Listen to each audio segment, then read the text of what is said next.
What's up, what's up, what's up? Facebook Live, I'm back. It's been a minute. And a crazy minute. And, yeah, I haven't done one of these in almost 2 months. So, maybe not that long. Maybe it's been like a month. But I'm excited to start them again. And since, if you guys haven't played, tap in. It's basically where I get any of your questions, and hey Sev, it's where I get any of your questions, and then I tap in to a specific array of books that I have and see what answers show up for you, and the answers are always usually very, very, very synchronistic. And since I haven't done this in a minute, I haven't gotten any questions from anybody since it's just kind of how things have played out. Hey, and so what I thought I would do tonight, since this is such, if any of you guys have been feeling the energy the past, well, for me it's been 2 months, but really, really more condensed around the solar eclipse, and we just had the new moon. And I follow a little bit of astrology and stuff too, so we're about to go into Venus retrograde, and just so much transition and so much clearing out, and sometimes a little clarity is helpful. And I ran into a bunch of my friends at the Conscious Life Expo, and a few of them shared that that they even started doing some of this kind of tap-in work whenever they needed a question answered from spirit, universe, whatever it is that you want to call it. And so I invite anybody to do that as well. Hey, Stanley. Thank you so much for tuning in. And yeah, so what I thought I would do tonight is, with just the craziness of the energy, I thought I would literally just let anything flow in. And so if you do have a question, feel free, obviously, to type it in the questions box. But I wanted to just set up a space to get super clear with any messages that maybe you need to specifically hear for you in whatever transition you're going through. I always, always, always ask for so much clarity whenever I'm just in a space of unknowing, and sometimes we get in our head too much.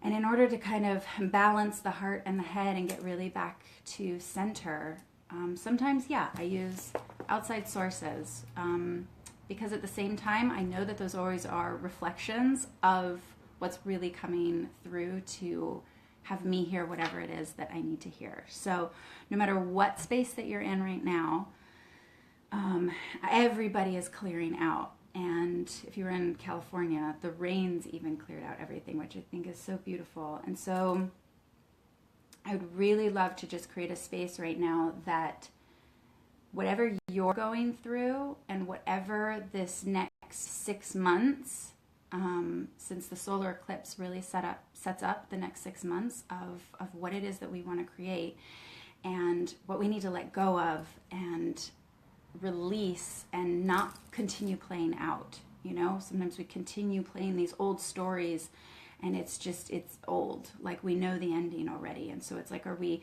still running the habitual patterns and programs of playing out an old story, or are we really consciously creating a new one, and writing just a brand new book? Just throw out the old book.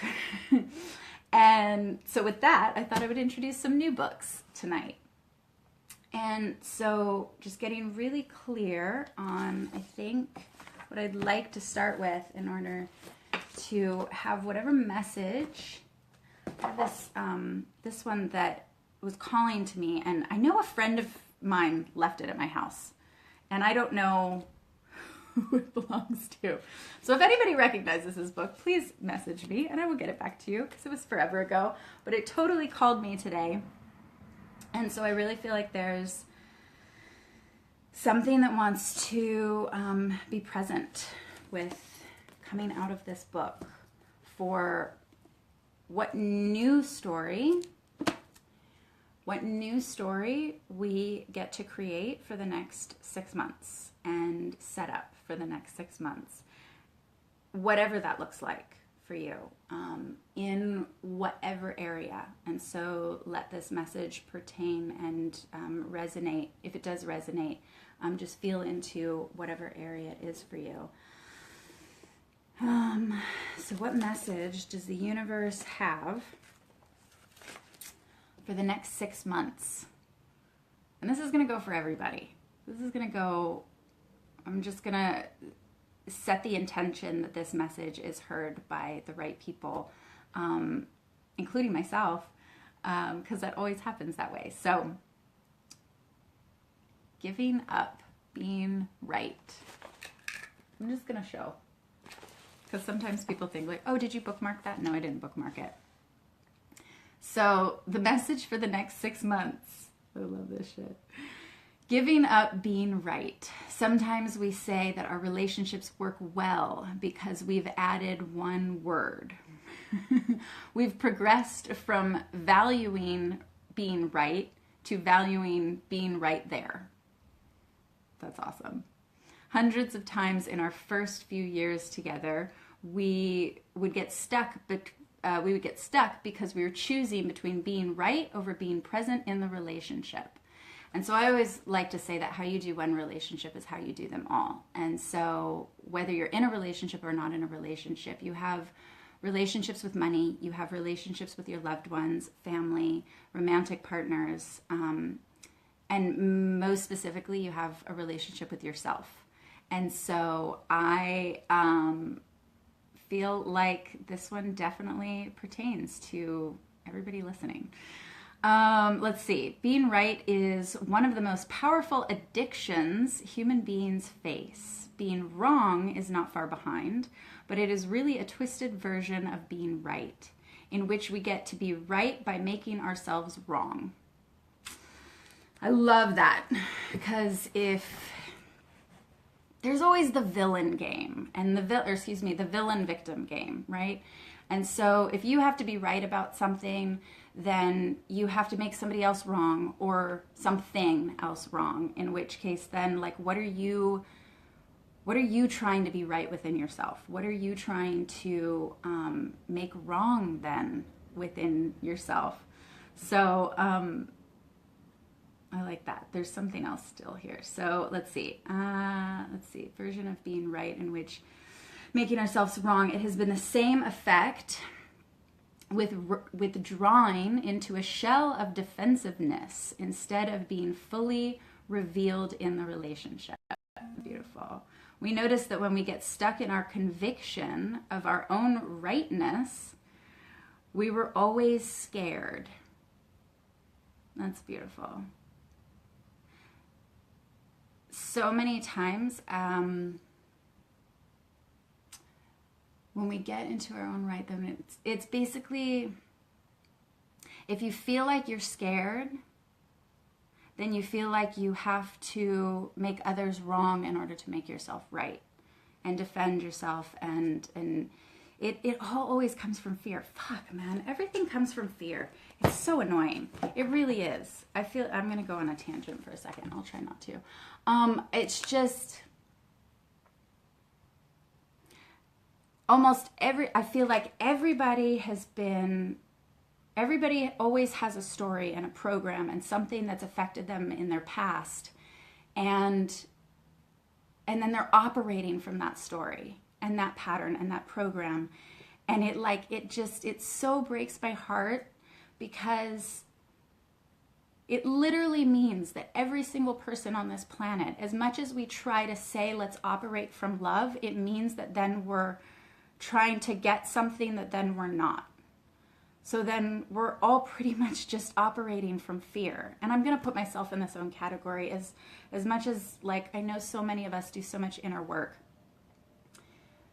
But do we do the inner work and do we just talk about the inner work, or do we really dive deep into that fear and just like get to the root of it and choose to release it so that it doesn't keep spewing out on other people? Because then it creates more of then that old story and that old pain and suffering. And then you have to be right in order to then make yourself feel better. or whatever it is. And it's just this looping, repetitive thing that, I mean, that's why I really wanted to title this, like, what, like, for the next 6 months and then beyond, like, what story are we going to keep playing that we've played 1,000 times that we know the ending? If I read this book, I know the ending to it. If I read it again, I know the ending to it. So, like, do I just want to chuck it out then? Do we all want to just get rid of the old story because it's not, like, you already know the ending. Like, you can't fool yourself and be like, oh, I don't know what's going to happen. I wonder if it's going to play out differently this time, you know? And really getting to the root of where you're trying to be right and what your fear is. And it's so interesting because, oh, fear is such a funny thing. Like, why don't we love fear? Why don't we love fear? If it's still an emotion, if we love love and we love feeling something that feels good, right? It means that then we're trying to push away something else. We're trying to push away its opposite. It's like pushing away the, you know, yes, nobody wants to be around the person who's like unhappy and all that stuff and has fear and hate and all of that. But it's like, that's what needs the most love. That's what needs the most love. And so within us, if we're pushing that away within ourselves, then we'll push everything else away. So even love, whenever it shows up, you'll push it away because you're afraid, because you're not giving it to yourself. That's my rant. And I'll share. It goes so far deeply rooted into our past of, like, how do we think that we get love? How do you think that you're supposed to get love? What story have you been reading that has been set up in your past that you think that that's the way that you're supposed to get love? My way was, when I was 13, I lived with a very, very, very abusive grandmother. I can laugh now because I get to hide my pain through that. And I've done a lot of work on it. And yet at the same time, that set a program that not only was I then protecting myself, but I thought that that's how love was given. So emotional abuse, verbal abuse, just not love. And yet, at the same time, that was my greatest lesson, to then love even that part. But that set up, you know, oh, is that how I think that's how I think love should be given? It's so subconsciously messed up. And at the same time, it's an old story. Hey, Rohan. Hey, James. Oh, man, we still have to have a conversation. How are you feeling like you're supposed to be getting love? Okay, I went on a tangent. Give up being right. Give up being right that your story that you've been playing out is the right story. Because I don't want to make it wrong. It's just, are you done with the story? Are you done with it? Hey, Amanda. Hi, beautiful. Oh my goodness.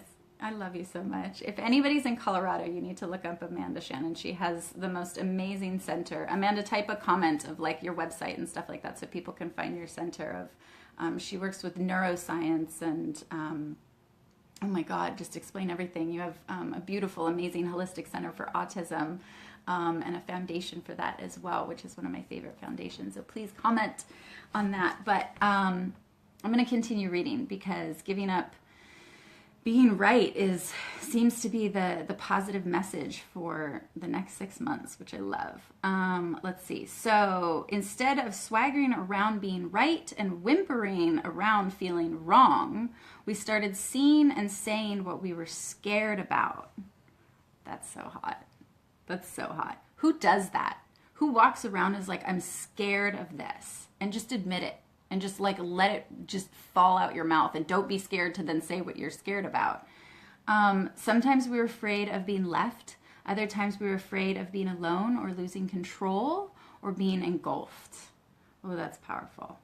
How many people feel like they're afraid of getting suffocated, or losing control, or being alone? I love that. When none of that is ever true, it's only made up in our head. We mind fuck ourselves, don't we? Man, it's such a, I love it. And I love that. I've been listening to Kyle Cease. Can you tell? Let's see. Whatever the fear, we found that when we could express it clearly to the other person, our need to be right would melt into intimacy. That's hot. How many people are actually afraid of intimacy? How many times do you push away intimacy because you're afraid of being loved? Amaya, I'm not afraid. Amaya. Amaya, you're not afraid of love at all. Magdalena, hi beautiful. Stephanie, hello gorgeous. I love you guys. We're talking about giving up being right. So the message for the next 6 months is giving up being right. This is after the whole solar eclipse, so until we get to the next eclipse. And we're in a waxing. I love following the progression of the moon. So I've been studying moonology for a long time. I've really only just gone by the new moon and the full moon. But there's so much more in-depth aspects to it. So we're in a waxing period of the moon right now. So that means everything that it's like you just cleared out a shit ton of stuff for the solar eclipse and set intentions for the new moon, and now we're building it and creating it into everything that we want. So I wanted to title this, like, what is the message for the next 6 months that the universe has for everybody, and how can we release whatever old story that's just over and exhausting, and what new story are we writing for our future? And so it came up with give up being right. So I'm going to finish this paragraph. Let's see. It really came down to choosing and re-choosing 1,000 times to be present rather than to be right, to be intimate rather than protect our own cherished patterns of defensiveness. Can I read that again? It really came down to choosing and re-choosing, which one, we always have choice. If you're not choosing, then you're basically putting yourself at the mercy of whatever to choose for you. And that's not really an empowered state either. So you either choose one way or the other, but choose and then continue choosing. I watched a video from another friend, and it was like, especially even in relationships, whatever the relationship is, friendship, money, spirit, yourself, like, do you choose yourself? Do you choose your partner? Do you re-choose your partner? Do you choose to have a relationship with spirit? And then re-choose. Okay, so let's see. It really came down to choosing and re-choosing 1,000 times to be present rather than to be right, and to be intimate rather than protect our own cherished patterns of defensiveness. That's so hot. That's so hot. I love that. I totally love that. Who agrees with that? Give me some thumbs up on that one. Let's see. After making a few hundred sticky choices like this, hey Kara. Sticky choices like this, we found that the short-term glee of being right was nothing compared to the deep, resonant satisfaction of harmonious essence communication with each other. I don't know what they say is essence communication, because that could be a whole other thing. I'm so going to read this next chapter, not with you guys, but tonight, because I love it. I love just the title. The Master Commitment That Opens the Conscious Heart. That's so going to be my before bed reading. Okay, so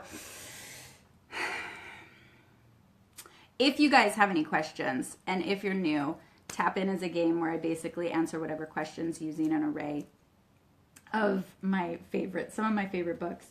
And so tonight, since I haven't done this in a couple months, which I'm, getting back on track, so you guys will be seeing a lot more of. So feel free to write a message to me if you ever have any questions you want me to read, or do this at home.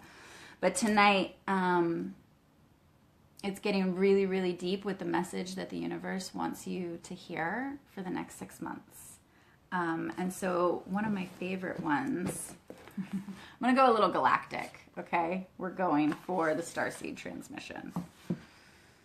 Because it's the universe and because we can. Message for 6 months. Understand that though you are the instrument of change, it is not you in the individual sense who are bringing change about. It is the Creator moving into your history that brings change. As His being envelops your vibrational atmosphere, change will come, with or without the participation of any one group or any one individual. This is not to make light of the roles that groups and individuals will play, but do not fall under the spell of ego. Be simple in motivation, and your actions will have far more significance. If some small piece of truth should come your way, acknowledge and respect it, but do not give it more importance than the piece of truth that others around you are finding within themselves. In these years of transition, the concept that proves beneficial to you may not necessarily be concept that others would find as helpful. All spokes converge at the hub. Be patient. The energy is on all things. Let each gravitate to his or her own comfortable level of understanding and be impeccable in your own. I love that. Because yes, it's so true that it's like, I know we say this 1,000 times, or for most of us anyway, that everybody's on their own path. You may see something so clearly that somebody else doesn't. They may see something in you that you don't. And that's why we have beautiful reflections around us, you know, to really keep us in that light of an empowered state, you know, and not projecting onto each other whatever is going in internally, but really saying like, okay, you know, how do we create change within ourselves, and where are you at on your path, and wherever you're at on your path is so totally cool. It's just where you're at on your path. Maybe we've been down that path before. Maybe it's new for that person, but don't judge it, because each person in their own time is going to get their own messages. Okay, I want to keep going on something, and let's do this one. Power of positive thinking. What's up, Raymond? Okay, let me scroll through real quick to see if you guys have any questions that you want me to ask, then feel free. What's up, Danielle? Okay, cool. So we're good. I didn't scroll all the way up. It just... Okay. I feel like I've been like I have been half out of this, so I can't wait to get back into the flow of doing this more. What is this? Positive, power of positive thinking. Then a woman stood up. I saw that she had braces on her legs, and she said, "They told me I would never walk again. Do you want to see me walk?" And she walked up and down the room. "What did it?" I asked. "Jesus," she replied simply. Then another fine-looking girl said, "Did you ever see a victim with the narcotics habit?" Well, I was one, and I was healed. There she sat, a beautiful, modest, charming young woman, and she too just said, "Jesus did it." Then a couple who had drifted apart told me that they had been brought together and they were happier than ever. "How did it come about?" I asked, and their reply was, "Jesus did it." And whether you guys believe in Jesus or not, let's just roll with this one. A man said he had been a victim of alcohol, that he had dragged his family down until they were living in abstract poverty, and he was a complete failure. And now as he stood before me, he was strong, healthy, and with great personality. I started to ask him, but he just nodded and said, "Jesus did it." Okay, we get this. They all burst into a song, and then someone dimmed the lights, and they all held hands around a great circle. I had a feeling as though I had hold of an electric wire. Power was flowing around the room without any question. I was the least spiritually developed person in the group. I knew in that moment that Jesus Christ was right there in the house, and those people had found him. Okay. They had been touched by his power. He had given them new life. This life bubbled up in irresistible effervescence. This is the secret of happiness. All else is secondary. Get to this experience and you've got real, undeniable happiness. The best the world offers. Don't miss it. Whatever you do in life, it's for this is it. So what that says to me, I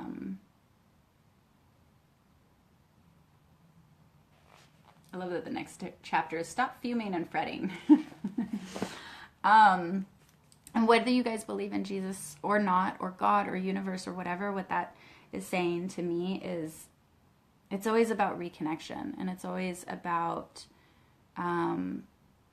whatever it is that you believe in. Whatever, I believe in getting reconnected with self, and reconnected with self gets me reconnected to a higher conscious awareness. I believe diving into our subconscious patterns, because I believe our subconscious is the pathway to spirit. And through our heart, yes, but our subconscious is our intuition.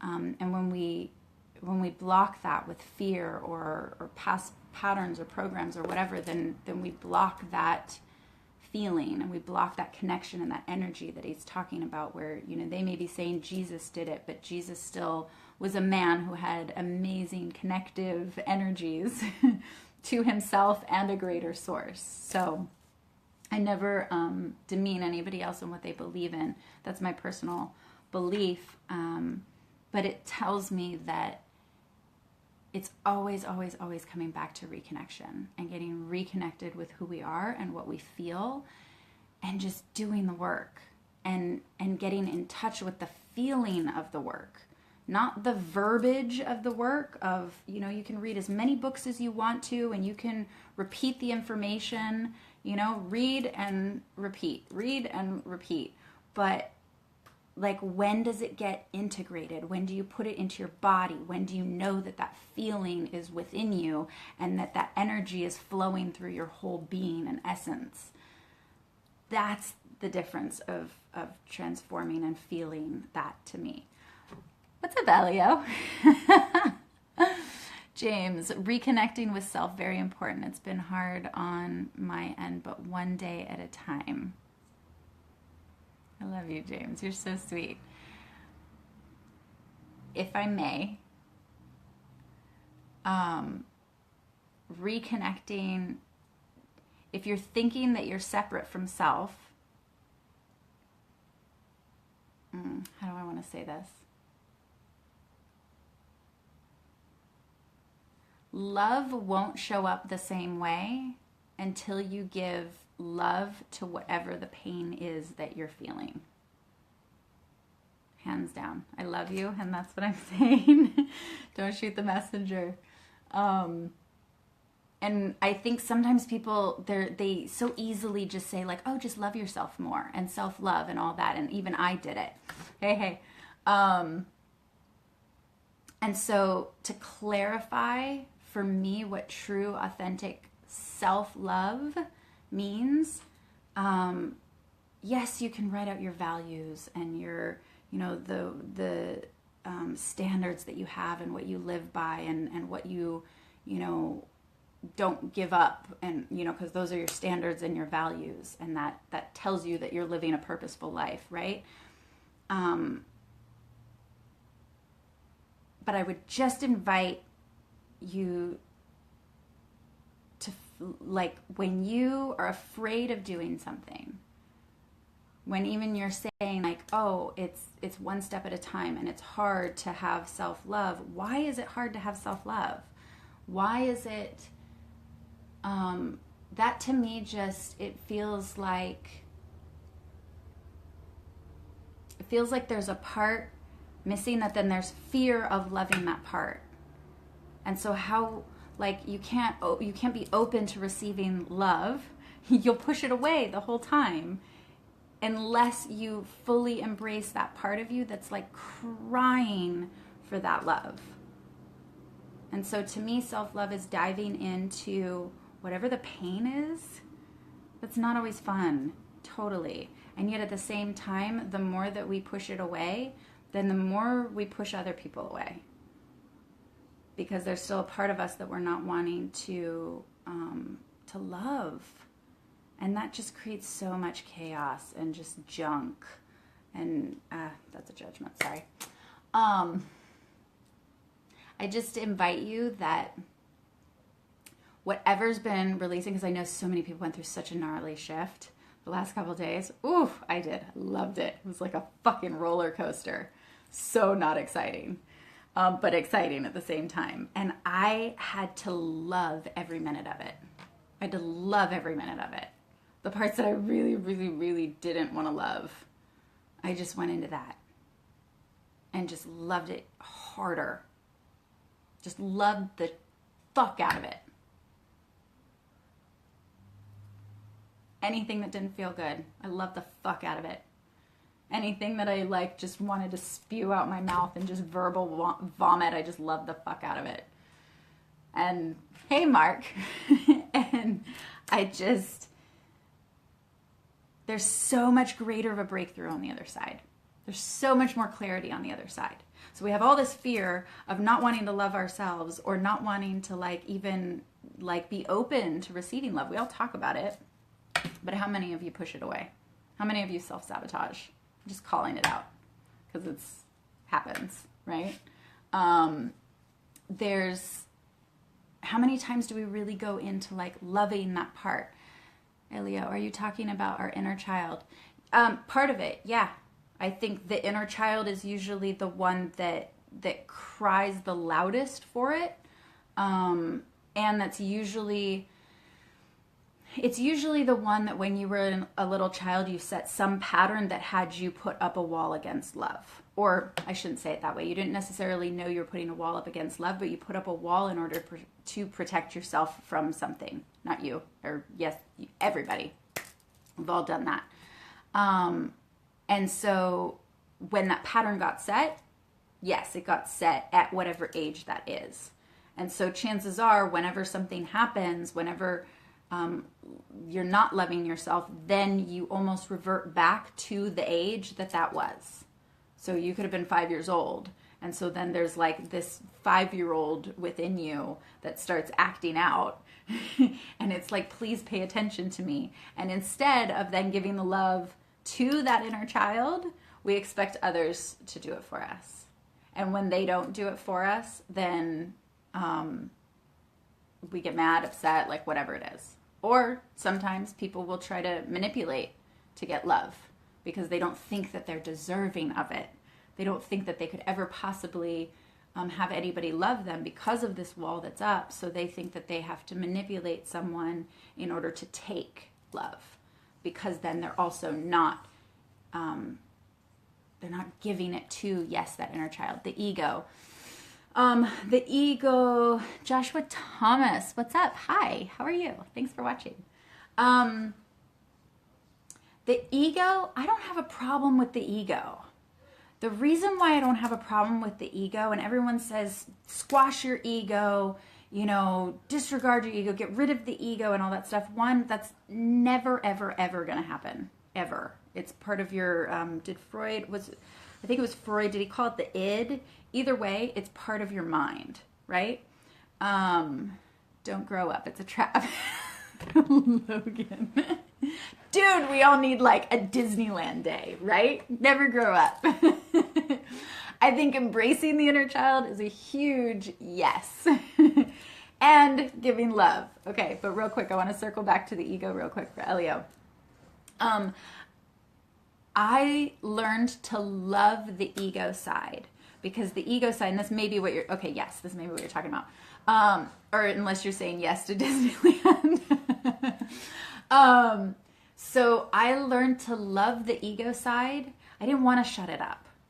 I just realized that it was showing up so that it could, it was trying to protect me. The ego mind is just always trying to protect you. That's all it is. It's like, oh my God, don't go do something new because it's like, stay safe over here where it's comfortable. And you know that this is what you know the end of the book, right?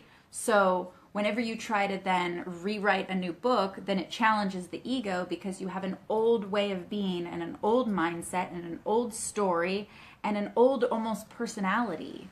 And then it challenges the ego and it says, no, no, no, don't do that. That's scary. You have no idea what's going to happen. There's no certainty over there, right? And we're all craving this certainty, and yet certainty is confidence, and certainty is our subconscious, which is our intuition, which is consciousness or spirit or whatever you want to call it. So like when we fully tap into consciousness and reconnect with ourselves, we get certainty, you get confidence, you get belief, you get connection, you get all of those things. It's when we're only in our head, which can kind of be the ego, but there's a lot of different shit that happens in your head. What's up, Cal? Hey, Kiana, how are you, lovely? Beautiful singer in Hawaii, my beautiful friend. So as far as the ego goes, I never wanted to kill my ego, because when you can't, and it's literally just looking at it and saying, okay, thank you so much for sharing. I love you, ego, child or not child within me. I heard what you said. I hear your concerns. I validate them. And I've done a lot of thinking about what I would like to create for myself in this new story. And I'm pretty secure with it. I'm pretty like, I've tapped in. It's all good. And that's what I'm going to go do. So thanks so much for sharing, but I'm going to go over here and do this. And that's all, like, it's disciplining the ego as opposed to getting rid of it, because it won't ever, you can't. It's retarded. I didn't mean it like that. It's stupid. Yes, I have judgment around it. Let's see. Out with the old and in with the new. Girl. I'm so, you know what I did today? Oh, it felt so good. It was like just, I cleaned out my car. I like reorganized everything in the house. I'm going to be painting. I'm getting new curtains. Like just flesh out. We're in a waxing period of the moon, and it's after this amazing solar eclipse, and just getting rid of so much just junk. Painting. Yes, I'm in a white phase. So I'm painting that thing over there so it'll be white. Creative expression. I'm so in my creative expression. I mean, I'm a very, very, very, I like to consider myself a creative, one of those types. And yes, whenever I feel energy and just it coming in, then yeah, I usually have to do a lot to create. I'll usually write. I'm writing a lot more content. I'll make these fun Facebook Live videos, which I'm going to do a lot more of now. I manifested a beautiful, amazing project for 2 months, so I've been busting my ass with that. And now I'm coming up for air, finally. Let's see. Pisces eclipse. Yeah. Oh, Pisces, man. Go one way, go the other way. With Piscean self and my Piscean. Oh, wow. Both of you guys are Pisces. That's got to so be entertaining. Maybe your moons with your emotions or whatever would connect, or like create like an extra element of connection for you guys too. But that sounds gnarly. Awesome. A dear brother of mine is a Pisces as well. I love the Pisces energy. It's just, yes, it can be very much like, cool, let's do this, and then, oh, cool, let's do that, and then, oh, we're going over here and doing this. Oh man, that could be everybody. We're all slightly like that. But anyways, I just, if I could send anybody a message, it's just get reconnected with self and love, and just whatever that pain is that's coming up, just so don't be afraid to dive into that. I've had to do my own work on that, and I didn't fear it, and I just dove into it, And so many amazing breakthroughs can happen on the other side of that. And I don't mean from just a mental, conceptual aspect. I just mean really getting to the root of like feeling and then listening. And listening to whatever the messages are that are coming from spirit or God or consciousness, whatever. Hands down, your messages are always, always, always given. Always. It's happened repeatedly. It's just about whether we're listening or not. And I get wonderful reminders that sometimes I'm not even always listening. So I do things like this to help bring in more listening. So with that, I'm going to read one more. Where do I want to come from? Let's do this one. Let's do Path of Love. No, I don't know why that's this one. Okay. This is amazing. Matrix Energetics. If you guys have ever done this course, for those of you that are watching, I don't know if you know about Tap In, but I basically just ask a question and then I ask it from one of these books. And this work, Matrix Energetics, I've taken this course. It's gnarly. And it's so great that there's a highlighted section right where I opened. Let's see what this says. So for the next 6 months, it's even titled, the chapter is titled Solutions, Not Problems. What you are able to think and perceive defines the limitations of what you are able to achieve. Bam. What you are able to think and perceive defines the limitations of what you are able to achieve. We're either stuck in our head and our own limitation or we're not, but ultimately we can do whatever we want to if we get out of the way. So if you learn a particular set of rules and beliefs in a particular technique or any adopted way of thinking, you have that technique or system's blinders on. It is an antiquated set of rules that conform to your expectations. That's hot, because how many of us sit there and be like, oh, no, this is like how I've always done it, and this is what I'm going to do, and da-da-da, and then, like, you don't leave any room for, like, more flow to come through. Like, you only have blinders on. It's an antiquated set of rules, let's see, to conform to your expectations. As soon as you start to question or see things from a different perspective, you run the risk of upsetting your treasured assumptions about reality. That's the ego. The assumptions about reality, what you think your reality is, what you think your reality is supposed to end up being based on the old story that you've been playing out, that you've read the same book 1,000 times. Like, you know the ending. So you expect that to be your reality rather than being open to the possibility of a completely new reality. Lois and Cosette are in the house. Thanks, Adam. Let's see. We're in different rooms. It's a good thing. Awesome. Okay, you guys consider, like, just continue having your little chitty chat over there. Okay, assumptions about reality. Man, be willing to challenge your reality. Be willing to challenge your own reality. How hot is that? The whole reality that you think is your reality, what if that just completely disappeared? What if that completely wiped away? What would you do? Maybe have to write a whole new book? So, a couple days ago, I almost had a panic attack.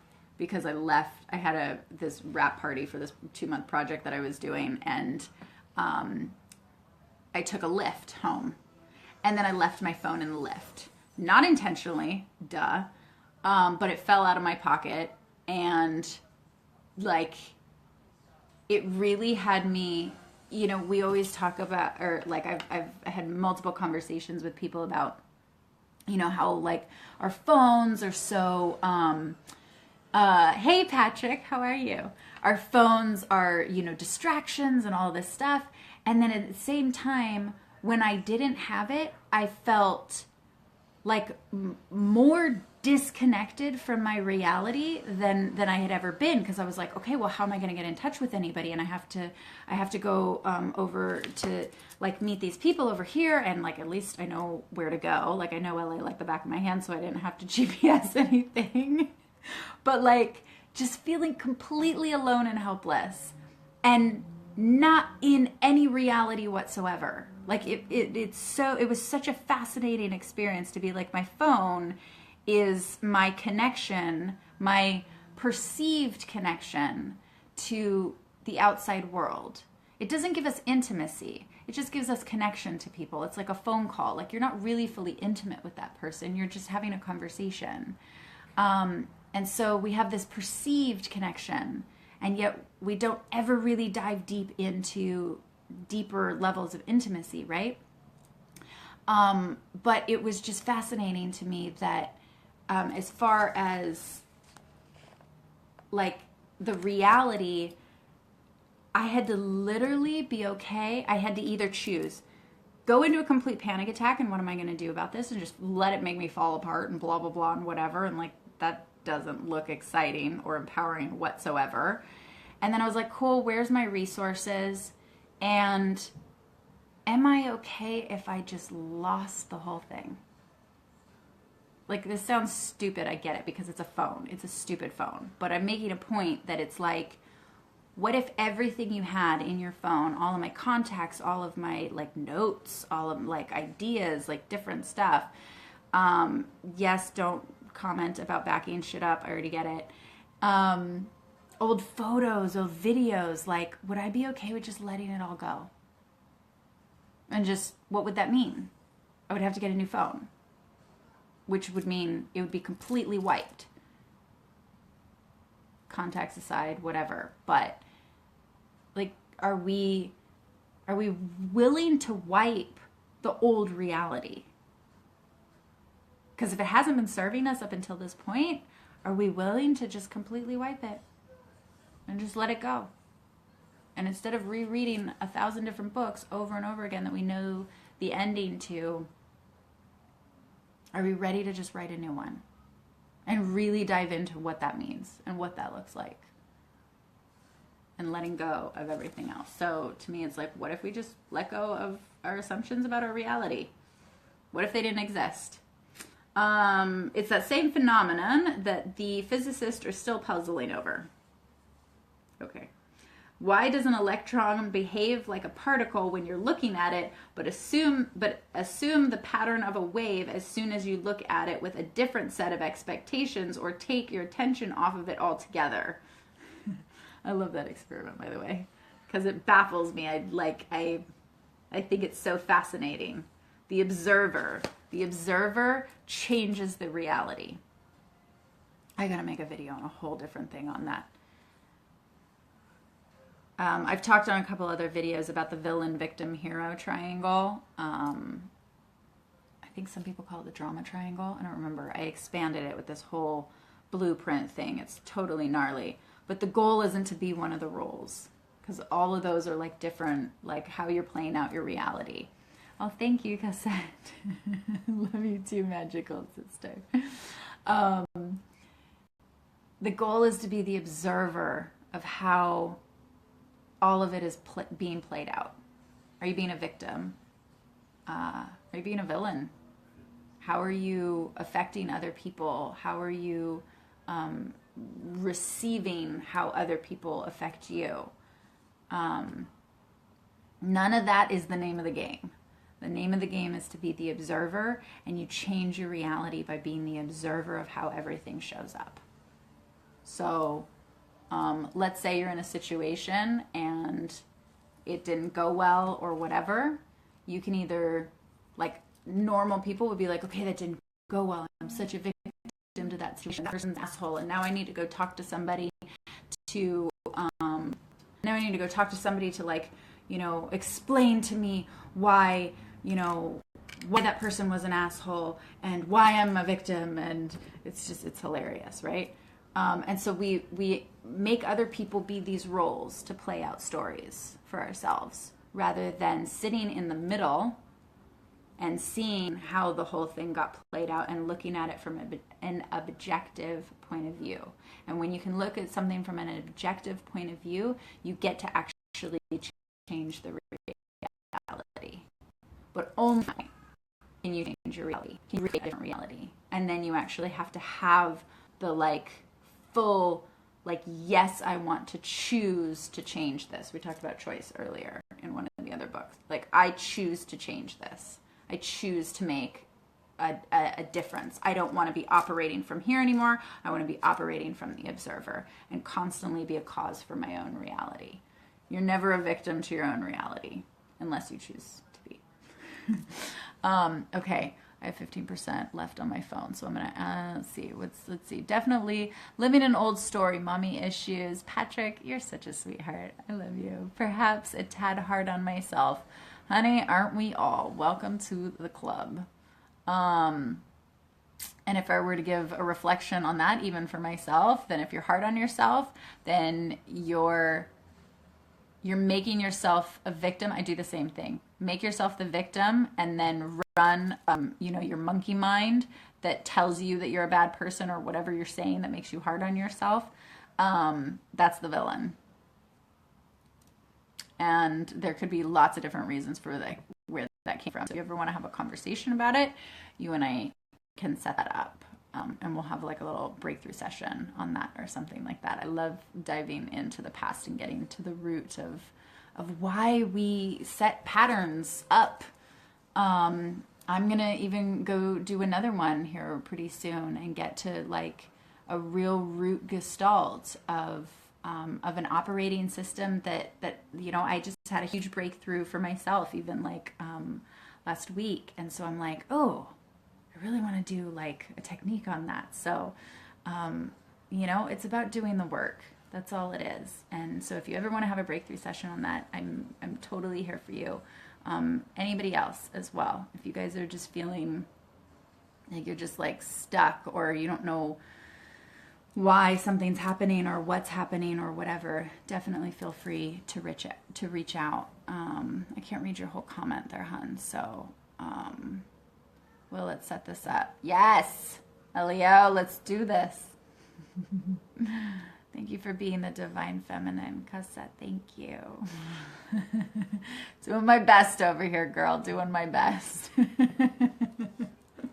Little balance with the masculine, little balance with the feminine. We all have a balance within us. And I love that. So thank you. Reflection back to you, beautiful sister. I appreciate that. Thank you so much. Okay, any other comments? Let's see. She's good. Adam. Let's see. You are wise. Thank you, James. You're amazing. I appreciate you. And yes, you and I are going to have a conversation too, because whatever's going on with you, I want to help you get to the root of it, whatever that looks like. When you're ready. So like reach out to me and we'll set up a time. Like I want to be respectful of, the process that you're going through. And if you're done going through the emotional process and you're like, God, I just want to rewrite another story already, then call me and we'll make it happen. Okay. So thank you guys so much for tuning in. Yes, I've been away. Yes, I'm going to be jumping on a lot more of these and doing more. Why? Because I think it's fun. And that's really the only purpose. And I never know what's going to show up whenever I do these. So I'm always kind of nervous sometimes because I don't know what's going to happen. But one day soon we'll talk. Okay, cool, James. Thank you. Sending you so much love, brother. I appreciate you. But yeah, so if you guys ever have any questions that you want me to like privately ask these like on a video, and I can either do it anonymously or not, but feel free to send me a message and I would be happy to do that on the next video. So let's see, today's Wednesday. I'm going to try and do one on Friday. I'm going to see when I can actually like set some distinct days to do this. But either way, you can always guarantee that when I do them, my time zone is at 8:30 Pacific Standard Time. So any night that I jump on, it'll be at about 8:30. So thank you guys so much for watching. I hope this helped. I hope this shed a little bit of you know, insight. Like I said, I never know what's going to come through, and there wasn't any specific questions. I just wanted to give like an overall for what's going to be taking place for you. If it resonated for you, awesome. For the next 6 months, I hope you got a deeper message within this. Yeah, we're in a waxing period of the moon. So until we hit that full moon, just keep seeding whatever it is that you guys want to keep creating. Yeah, that's it. Okay, much love. Wow, bye.